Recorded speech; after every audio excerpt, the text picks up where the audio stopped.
नमस्ते दोस्तों, ये समझौते की शादी का अगला भाग है। इस कहानी को अच्छे समझने के लिए पिछला भाग ज़रूर देखें। चलिए कहानी शुरू करते हैं। रात के वक्त अक्षित ने अपने कमरे में बालकनी से किसी को गेट की तरफ जाते देखा। उस तरफ अंधेरा होने की वजह से अक्षित को साफ दिखाई नहीं दे रहा था कि वो है कौन और इस वक्त कहाँ जा रहा है। अक्षित ने कहा, ये इतनी रात को कौन बाहर जा रहा है? ये देखने के लिए वो भी कमरे से बाहर निकल गया। वो नीचे आया ही था कि बिहान और मिस्का ने उसे रोक लिया। मिस्का ने अक्षित से कहा, भाई देखिए ना, बिहान भाई कब से मुझे परेशान कर रहे हैं, आप कुछ कहिए ना इसे। उसकी बात सुनकर बिहान ने कहा, मैं परेशान कर रहा हूँ? अरे भाई, परेशान तो इसने मुझे कर दिया है। और अक्षित ने उनसे कहा, रुको रुको, तुम दोनों एक काम करो, अपनी ये प्रॉब्लम लेकर अंश के पास जाओ। वो आराम से तुम दोनों की सारी बातें सुनेगा और फिर सॉल्यूशन भी दे देगा। ठीक है, और मुझे अभी कुछ काम है तो मैं जा रहा हूँ। इतना कहकर वो बाहर आ गया। वो जल्दी से गेट के पास पहुंच गया और पर वहां उसे कोई नहीं दिखा। उसने फिर आसपास भी देखा पर कोई नहीं दिखा। अक्षित ने कहा, पता नहीं कौन था। फिर वो भी वापस घर की तरफ चला गया। दूसरी तरफ रिद्धिमा ऋषभ की कार में थी और वो दोनों घर से थोड़ा दूर आ गए थे। ऋषभ ने एक जगह पर कार पार्किंग की। फिर उसने रिद्धिमा से पूछा, तुम्हें किसी ने देखा तो नहीं? रिद्धिमा ने ना में सर हिलाते हुए कहा, नहीं, मुझे नहीं लगता कि किसी ने देखा होगा। उसकी बात सुनकर ऋषभ ने कहा, अच्छा, अब ये तो बताओ कि तुमने मुझे बुलाया किस लिए है? उसकी बात सुनकर रिद्धिमा ने कहा, मुझे एक आइडिया मिला है जिससे मैं उस अक्षित और शिवान्या की लाइफ बर्बाद कर सकती हूँ। उसकी बात सुनकर ऋषभ ने कहा, क्या आइडिया मिला है तुम्हें और कैसे तुम ये सब कर सकती हो? रिद्धिमा ने कहा, निहारिका की मदद से। उसकी बात सुनकर ऋषभ ने कहा, यू मीन टू से अक्षित की मॉम? रिद्धिमा ने अपना सर हिलाते हुए कहा, हाँ, उसकी वजह से ना सिर्फ मैं अक्षित से बदला ले सकती हूँ पर साथ ही उसकी फैमिली को भी बर्बाद कर दूंगी। ऋषभ ने कहा, पर ये सब तुम करोगी कैसे? उसकी बात सुनकर रिद्धिमा ने कहा, मेरे पास एक प्लान है। उसकी बात सुनकर ऋषभ ने थोड़ा खुश होते हुए कहा, अच्छा, पर कैसा प्लान? उसकी बात सुनकर रिद्धिमा ने उससे कहा, शिवान्या फिलहाल यहाँ नहीं है, वो तनु के घर गई है शादी के लिए और मैं इसी बात का फ़ायदा उठाकर निहारिका को उसके खिलाफ भड़काऊंगी और साथ ही उसके सामने ये जताने की कोशिश करूंगी कि मैं ही उनके घर के लिए एक परफेक्ट बहू हूँ।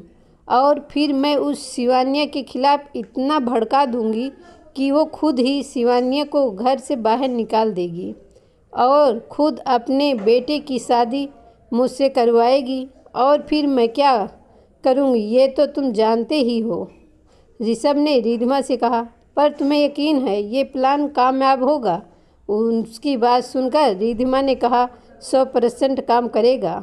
और देखना, अंश और तनु की शादी होते होते तो अक्षित और शिवान्या के डाइवोर्स पेपर आ जाएंगे। उसकी बात सुनकर ऋषभ ने कहा, ठीक है, फिर जैसा तुम्हें ठीक लगे वैसे करो, मैं तुम्हारे साथ हूँ।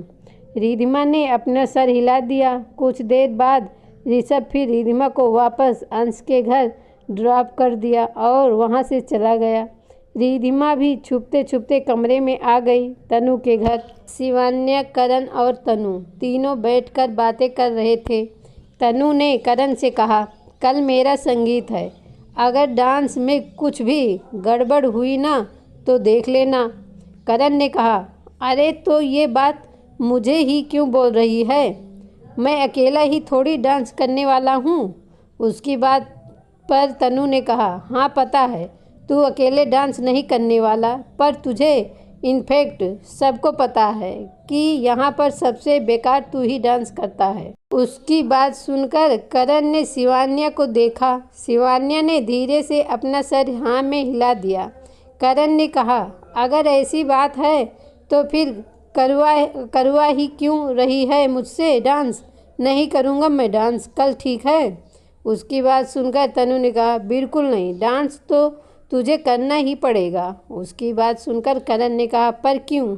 तनु ने कहा, क्योंकि शादी मेरी है तो मर्जी भी मेरी ही होगी, और कल तू डांस करेगा मतलब करेगा। आई बात समझ में? करण ने अपना सर हिलाते हुए कहा, हाँ समझ गया मेरी माँ।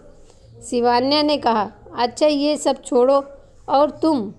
उसने करण की तरफ इशारा करते हुए कहा, तुम ये बताओ कि अमेरिका में तुम कैसे थे?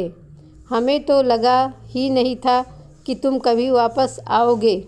उसकी बात सुनकर करण ने मन ही मन कहा, आना तो मुझे था ही, आखिर तुम्हारे लिए ही तो वापस आया हूँ। फिर उसने कहा, हाँ आने के बारे में तो मैंने भी नहीं सोचा था, और रही बात वहाँ की तो सब अच्छा ही था, पर तुम दोनों की याद बहुत आती थी। उसकी बात सुनकर तनु ने कहा, हाँ वो तो आई ही होगी, वहाँ पर इसे हमारी तरह कोई मिला नहीं होगा जो इसकी बकवास सुन सके। करण ने कहा, हाँ इसीलिए तो अपनी बकवास सुनाने वापस आ गया। तनु ने कहा, वैसे अमेरिका में कोई गर्लफ्रेंड तो नहीं बनाई ही होगी, क्यों? करण ने कहा, मैं वहाँ ढंग से किसी को जानता तक नहीं था, तो दोस्त और गर्लफ्रेंड की बात तो बहुत दूर है। वैसे एक दोस्त था, पर वो बीच में ही वापस आ गया, फिर मैं उससे नहीं मिला। शिवान्या ने कहा, हाँ वैसे नाम क्या था तुम्हारे उस दोस्त का? करण ने कहा, उसका नाम? तनु ने बीच में ही कहा, अरे छोड़ ना, तू क्या करेगी नाम जानकर? और अभी हमें चल कर सो जाना चाहिए, काफ़ी रात हो गई है। शिवान्या और करण दोनों ने अपना सर हिला दिया और तीनों अपने अपने कमरे में चले गए। तो दोस्तों आज का भाग यही ख़त्म होता है। अगला भाग सुनने के लिए हमारे चैनल को सब्सक्राइब करें और कमेंट में बताएं कहानी कैसी लगी। धन्यवाद।